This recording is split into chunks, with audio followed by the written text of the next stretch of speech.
Hello बच्चों, आज हम क्लास 8th की इंग्लिश की बुक हनी ड्यू का chapter 10 the great Stone face second करने जा रहे हैं। तो बच्चों, मुझे उम्मीद है कि आप लोगों ने the great Stone face part 1 पढ़ लिया होगा, क्योंकि ये उसके आगे की स्टोरी है। तो इसे समझने के लिए आपको पार्ट 1 भी देखना ज़रूरी है। तो मैं आपको डिस्क्रिप्शन में मैंने उसका लिंक दे दिया है, आप वहाँ से जा कर के पहले पार्ट 1 देख लीजिए, तो फिर उसके बाद आपको पार्ट 2 अच्छे से समझ में आएगा। तो चलिए पार्ट 2 स्टार्ट करते हैं। Before you read, many years passed. Ernest was now a man of middle age. To his neighbors, who never suspected that he was anything more than an ordinary and familiar face, he was only a humble and hard-working, though thoughtful person. But what was the old prophecy? Was it ever fulfilled? Let us read and find out. तो बच्चों, अब बहुत साल बीत चुके हैं और Ernest अब एक अधेड़ उम्र का आदमी हो गया है, और उसके पड़ोसी जो हैं उसको उनको कभी भी अर्नेस्ट में कुछ एक्स्ट्रा ऑर्डिनरी नहीं दिखता। उन्हें बस एक ऑर्डिनरी सा इंसान दिखता है, जो कि एक जाना पहचाना सा चेहरा होता है, और एक बहुत ही हम्बल इंसान होता है। वो बहुत ही मेहनती इंसान होता है, बहुत ही समझदार इंसान होता है। तो फिर उस पुरानी भविष्यवाणी का क्या हुआ? क्या वो कभी सच हो पाई या नहीं? तो चलिए चैप्टर को पढ़ते हैं और पता लगाते हैं कि क्या वो भविष्यवाणी सच हुई कि नहीं। क्या वो आदमी जो इस स्टोन फेस की तरह दिखता है वो कभी उस विलेज में आया कि नहीं, और अगर आया तो क्या अर्नेस्ट उससे मिल पाया कि नहीं। The years hurried on and brought white hairs upon the head of Ernest and made wrinkles across his forehead and furrows in his cheeks. He was an old man, but not in vain had he grown old. More numerous than the white hairs on his head were the wise thought in his mind. तो अब बहुत साल बीत चुके हैं और जो Ernest है वो भी एक बूढ़ा आदमी हो चुका है। उसके जो बाल हैं वो सफ़ेद हो चुके हैं, उसके चेहरे पे रिंकल्स आ चुके हैं, उसके गालों में बहुत ही गहरी गहरी लाइंस आ चुकी हैं, जो झुर्रियों वाली लाइंस होती है ना, वैसे हो चुका है। वो एक बूढ़ा आदमी बन चुका है। लेकिन वो जो बुढ़ापा है उसको वो ऐसे ही नहीं मिला। जितने उसके सर पे सफ़ेद बाल हैं उतने ही ज़्यादा उसका जो दिमाग है उसमें अच्छे विचार हैं। मतलब वो बहुत ही अच्छे थॉट्स वाला और एक बहुत ही इंटेलिजेंट इंसान है। And Ernest had ceased to be obscure, unsought for, undesired. Had come the fame with so many sheikhs, he had become famous beyond the limit of the valley.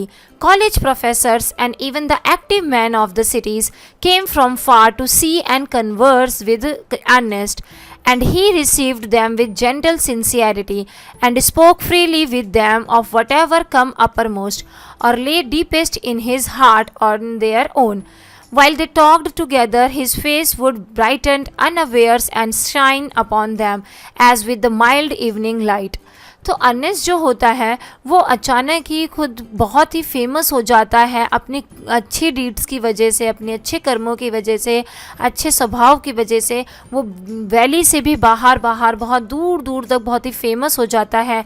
इतना फेमस हो जाता है कि कॉलेज के professors लोग और बाहर दूसरी सिटी से लोग जो हैं वो उससे को मिलने आते हैं, उसको देखने आते हैं, उससे बात करने आते हैं, उससे ज्ञान लेने आते हैं। और अर्नेस्ट भी खूब सिंसियरिटी के साथ, बहुत ही जेंटल बिहेवियर के साथ उनसे बातें करता है, उनको बुलाता है अपने घर में, उन्हें अच्छे से ट्रीट करता है। और जो भी उसके दिमाग में उसके अच्छे विचार आते हैं और जो भी वो दिल से कहना चाहता है, जो भी वो उस बात को लेकर के फील करता है, वो हमेशा उन लोगों के साथ शेयर करता है। और जब वो उन लोगों से बातें कर रहा होता है तो वो लोग उसके चेहरे पर वो ब्राइटनेस, वो अनअवेयर फीलिंग जो है, जो शाइन है, वो लोग उनको देख सकते हैं।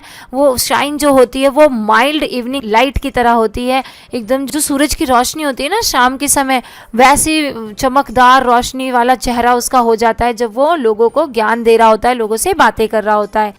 While Ernest had been growing old, God had granted a new poet to this earth. तो जब अर्नेस्ट जो है वो धीरे धीरे बड़ा होता जा रहा था, बूढ़ा होता जा रहा था, तभी भगवान ने दुनिया में एक पोइट को भेजा, एक कवि को भेजा।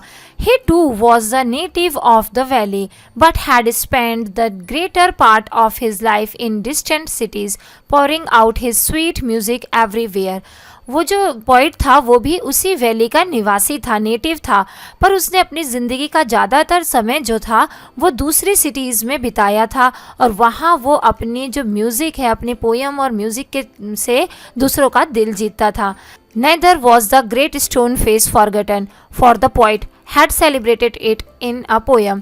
तो जो पोइट था वो कभी भी वो जो ग्रेट स्टोन फेस है उसको कभी नहीं भूला था, क्योंकि वो हमेशा अपने पोएम्स में उसका जिक्र करता रहता था। The song of this poem found their way to Ernest. He read them after his customary toil, seated on the bench before his cottage door. As he read, he lifted his eyes to the mountain. और वो जो poems थी उन्होंने भी कहीं ना कहीं से अपना रास्ता बना लिया था अर्नेस्ट तक पहुंचने का, और जो उसकी पोएम्स हैं वो अर्नेस्ट के पास एक दिन पहुंच ही जाती हैं। और अर्नेस्ट जो है वो अपने कस्टमरी टॉयल्स यानी कि यूजुअल वर्क, जो रोज़ का वो जो काम करता है उस काम को ख़त्म करके वो अपनी कॉटेज के गेट पर बैठ करके उस पोएम को पढ़ने लगता है। और जैसे जैसे वो पोएम को पढ़ता है वैसे वैसे अपनी आंखें उठा करके उस माउंटेन की तरफ, उस ग्रेट स्टोन फेस की तरफ देखता रहता है। "O great stone face," he said, "is not this man worthy to be your likeness?" तो वो कहता है कि हे ग्रेट स्टोन फेस, क्या ये जो आदमी है ये तुम्हारी तरह नहीं है? The face seemed to smile but did not answer. और फिर ऐसा लगता है कि जो ग्रेट स्टोन फेस है वो स्माइल करता है लेकिन कुछ आंसर नहीं देता।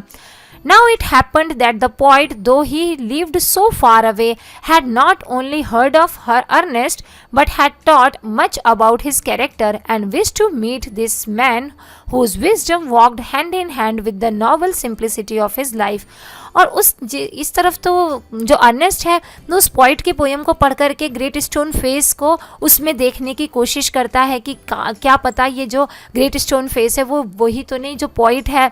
और दूसरी तरफ जो पोइट है वो अर्नेस्ट की खूबियों के बारे में, उसके अच्छाई के बारे में, उसके स्वभाव के बारे में उसको वहाँ पे पता लगता है कि अर्नेस्ट नाम का एक व्यक्ति है उस वैली में जो कि बहुत ही अच्छे कैरेक्टर वाला है, बहुत ही वाइज इंसान है, बहुत ही समझदार इंसान है और बहुत ही सिंपल लाइफ जीने वाला इंसान है। तो वो पोइट के अंदर भी क्यूरियोसिटी जागती है अर्नेस्ट से मिलने की। One summer day therefore he arrived at Ernest door, where he found the good old man holding a book in his hand, which he read and then, with the finger between the leaves, looked lovingly at the great stone face. और फिर एक दिन गर्मी में वो Ernest के दरवाजे पर आता है और वहाँ पे देखता है कि वो जो बूढ़ा आदमी यानी कि अर्नेस्ट है वो किताब को पढ़ रहा होता है और अपनी उंगलियों के बीच में पत्ते को घुमा रहा होता है और बस जैसे एक एक लाइन पढ़ता जाता है बुक्स की और ग्रेट स्टोन फेस की तरफ बार बार देखता जाता है। तो वो पोइट जो है वो अर्नेस्ट के घर उससे मिलने आया हुआ है। "Good evening," said the poet. "Can you give a traveler a night shelter?"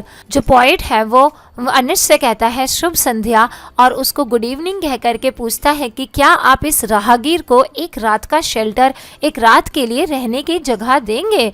Gladly answered the Ernest. Ernest जो है वो खुश होकर के कहता है कि ज़रूर। And then he added smiling, और फिर स्माइल करता है, "I think I never saw a great stone face look so hospitably at the stranger." और ऐसा लग रहा था कि ग्रेट स्टोन फेस भी बहुत ही आज जेंटल तरीके से, बहुत ही काइंड तरीके से उस स्ट्रेंजर को देख रहा है। देखिए यहाँ पे आप देख सकते हैं जो पोइट है वो इससे घर आया हुआ है और जो अर्नेस्ट है वो बुक्स को पढ़ रहा है और वहाँ पे ग्रेट स्टोन फेस भी है जो कि उसकी कॉटेज से ईजिली देखा जा सकता है। The poet sat down beside him and he and Ernest talked together. Never before had the poet talked with a man like Ernest, so wise and gentle and kind. फिर जो poet है वो ना Ernest के बगल में ही बैठ जाता है और वो लोग खूब सारी बातें करते हैं, ढेर सारी बातें करते हैं और जो पोइट है उसको ऐसा लगता है कि मैंने कभी अर्नेस्ट जैसे इतने अच्छे, इतने समझदार, इतने जेंटल, इतने दयालु आदमी से कभी बात ही नहीं करी है। वो इतना अच्छा उसको अर्नेस्ट लगता है। Ernest, on the other hand, was moved by living image flung out of the poet's mind. और अर्नेस्ट को लगता है कि पता नहीं इसके दिमाग में क्या चल रहा है, वो भी उससे कुछ जानने के लिए उत्सुक हो जाता है। As Ernest listened to the poet, he imagined that the great stone face was bending forwards to listen them. He gazed into the poet's eyes. और जब अर्नेस्ट उससे बात कर रहा होता है पॉइंट से, तो ऐसा लगता है उसे, ऐसा इमेजिन फील करता है वो कि जैसे कि ना ग्रेट स्टोन फेस जो है वो भी आगे झुक करके इन दोनों की बातें जो है वो सुनने की कोशिश कर रहा है। इस तरीके से उसे प्रतीत होता है कि हम दोनों जो बातें कर रहे हैं वो ग्रेट स्टोन फेस भी सुन रहा है। Who are you my gifted guest, he asked. तो वो जो है वो उससे पॉइंट के बिहेवियर से इतना इम्प्रेस हो जाता है और कि उसे लगता है कि ये तो कोई आम आदमी नहीं है। तो उससे पूछता है कि भाई तुम मेरे लिए तो एक गिफ्टेड गेस्ट की तरह हो, अब बता भी दो कि तुम कौन हो। The poet laid his finger on the book that Ernest had been reading. You have read this poems, said he. You know me then, for I wrote them. तो जो पॉइंट है वो जो अर्नेस्ट किताब पढ़ रहा होता है उस किताब पर हाथ रखते हुए, उंगली रखते हुए कहता है कि आपने ये सारी पोएम पढ़ी हैं क्या? अगर पढ़ी हैं तो आप मुझे जानते हैं, ये मैंने ही लिखी हैं। Again and again Ernest examined the poet's features. He turned towards the great stone face, then back. He shook his head and sighed. Why are you sad? inquired the poet. तो वो बार बार जो है अर्नेस्ट जब जानता है कि ये point जो है ये इसी ने ये किताब लिखी है, ये तो वही पॉइंट है जिसको मैं समझ रहा था कि शायद ये गोल्ड स्टोन की तरह दिखता है, तो ये बार बार इसकी तरफ देखता है, कभी पॉइंट की तरफ देखता है, कभी गोल्ड स्टोन फेस की तरफ देखता है, तो बार बार कभी इधर देख रहा है, कभी ग्रेट स्टोन फेस को देखता रहता है और बार बार उनके फीचर्स को ऐसा लगता है मिलाने की कोशिश कर रहा है, उनकी आँख को, नाक को, मुँह को मिलाने की कोशिश कर रहा है। और फिर जब वो मिलते नहीं है, वो दोनों रिजेंबल नहीं होते, मैच नहीं होते, तो वो दुखी हो जाता है और ये बात जो है वो पॉइंट जो है वो समझ जाता है और पॉइंट उससे पूछता है कि तुम इतने सैड क्यों हो। Because replied Ernest, all through life I have awaited the fulfillment of a prophecy, and when I read these poems I hope that it might be fulfilled in you. तो वो अर्नेस्ट उसको बताता है कि मैं ज़िंदगी भर उस भविष्यवाणी के सच होने का इंतज़ार करता रहा कि शायद जो वो ग्रेट स्टोन फेस है वो कभी आएंगे, और जब मैंने ये पोएम्स पढ़ी आपकी तो मुझे ऐसा लगा कि शायद जो गोल्ड स्टोन फेस के फीचर्स हैं वो आप में मुझे मिलेंगे, वो खूबियाँ मुझे आप में मिलेंगी। You hoped, answer the point, fainting smiling, to find in me the likeness of the great stone face. I am not worthy to be its likeness. तो वो पॉइंट जो है वो कहता है कि अच्छा आपको ऐसा लगा कि वो सारी खूबियाँ जो ग्रेट स्टोन फेस में है वो मुझ में मिलेंगे। नहीं नहीं, मैं तो इतना वर्दी नहीं हूँ, मैं तो इस काबिल नहीं हूँ कि मुझ में ग्रेट स्टोन फेस की जो खूबियाँ हैं वो मुझ में दिखे। और वो फेंटिंग स्माइल करता है, वो थोड़ा सा स्माइल भी करता है ये बात बोलते हुए। And why not? asked Ernest. He pointed to the book. Are not those thoughts worthy? तो वो कहता है, अर्नेस्ट जो है वो पूछता है उससे कि क्यों नहीं भाई, क्या ये और किताब की तरफ इशारा करते हुए बोलता है, क्या ये जो इतने अच्छे विचार हैं, उच्च विचार हैं, जो ये थॉट्स लिखे हुए हैं आपने, क्या ये काबिल नहीं है गोल्ड स्टोन फेस की तरह बनने के लिए? You can hear in them the distant voice of a heavenly song, but my life, dear Ernest, has not corresponded with my thoughts. I have had grand dreams, but they have been only dreams. Sometimes I lack faith in my own thoughts. Why then, pure seeker of the good and true, should you to find me in a face of the mountain? तो वो कहता है कि नहीं नहीं भाई, आपने जो ये मेरे थॉट्स पढ़े हैं ये सिर्फ दूर से पढ़े हुए हैं, आप मुझे सिर्फ इन पोएम्स के थ्रू ही जानते हैं।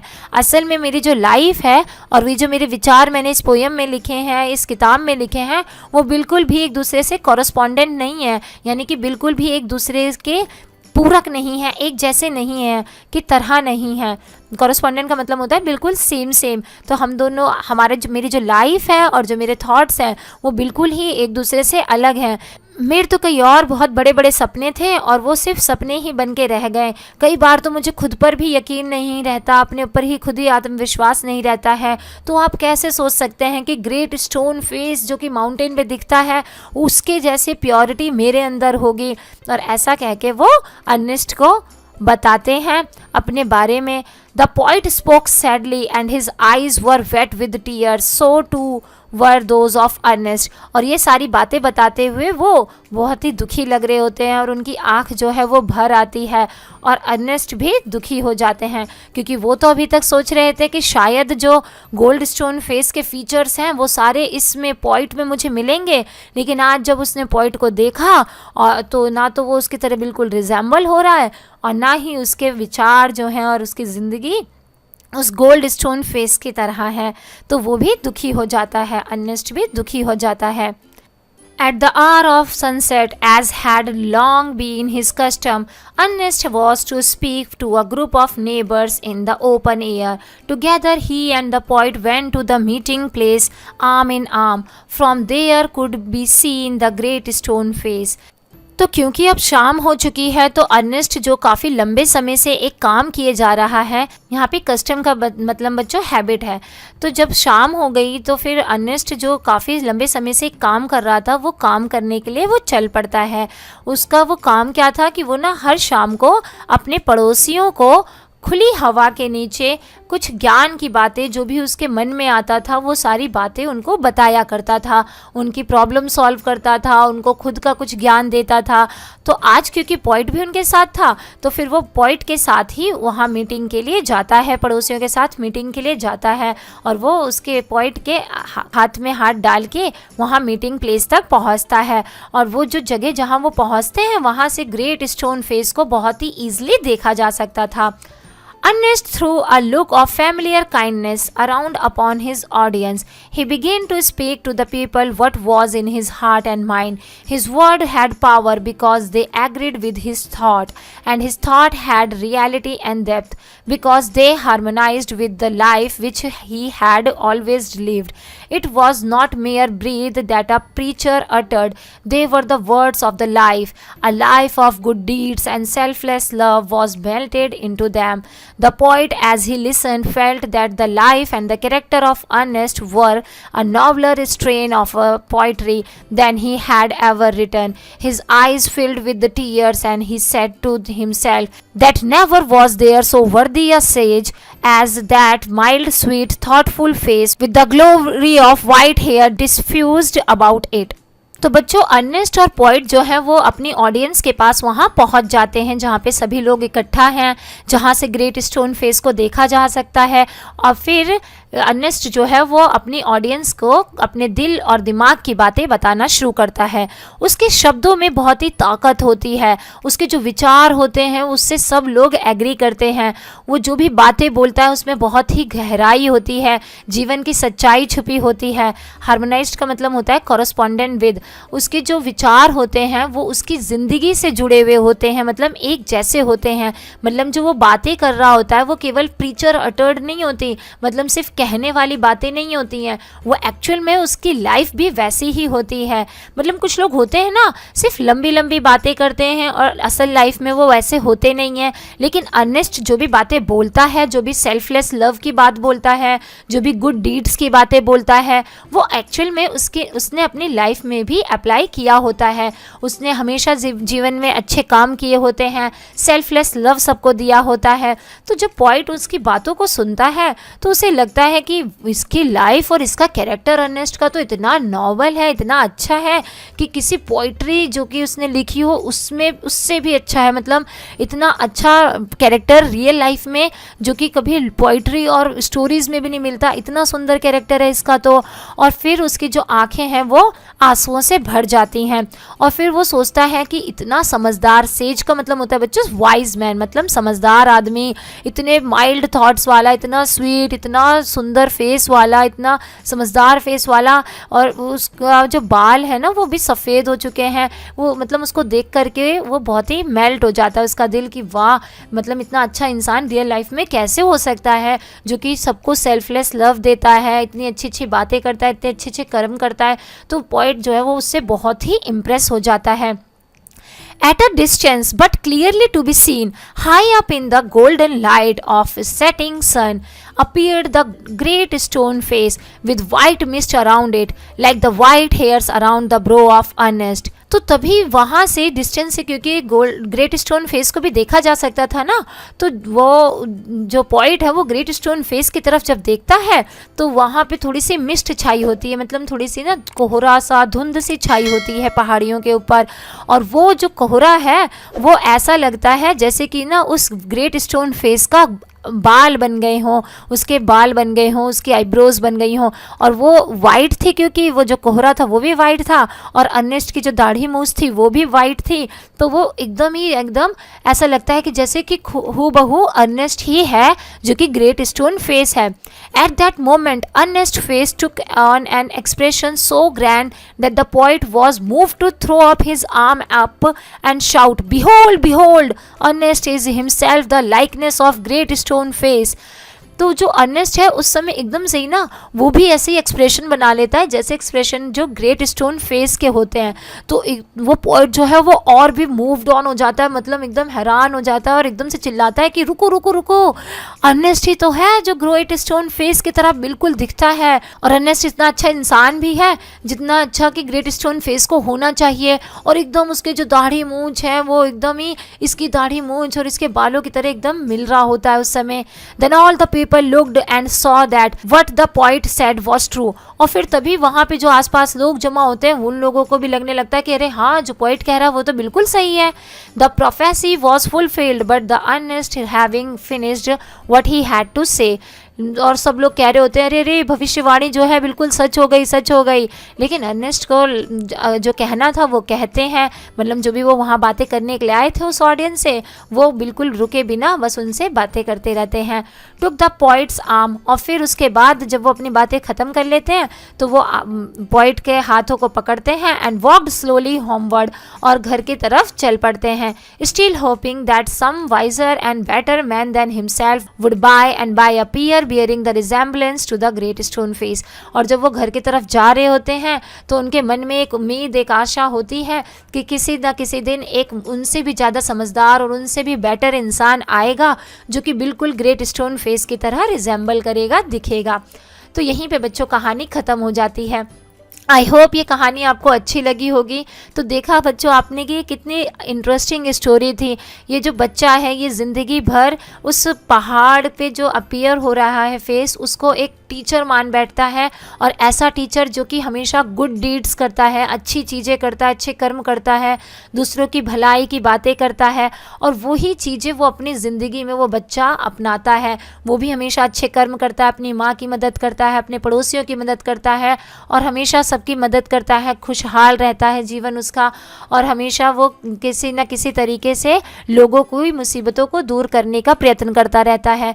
और जब भी वो कभी किसी भी इंसान के बारे में सुनता है कि कोई ग्रेट स्टोन फेस की तरह आया है तो वो बहुत ही ईगर हो जाता है, खुश हो जाता है उससे मिलने के लिए, और अंततः हमेशा उसे उदासी ही हासिल होती है।